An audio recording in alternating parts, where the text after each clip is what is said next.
பகவானை பற்றி பேச இந்த உலகில் யாருக்கும் தகுதி இல்லை என இசையமைப்பாளர் இளையராஜா தெரிவித்துள்ளார்.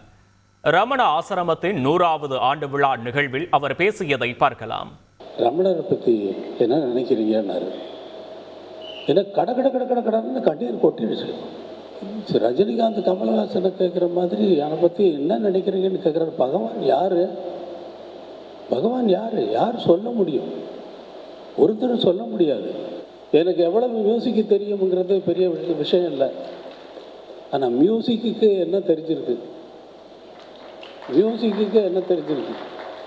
அதுபோல் பகவானை பற்றி பேசுகிறதுக்கு யோகியதை உடையவர்கள் இந்த உலகத்தில் இருக்கிறார்களா என்பது என்னுடைய கொஸ்டின்.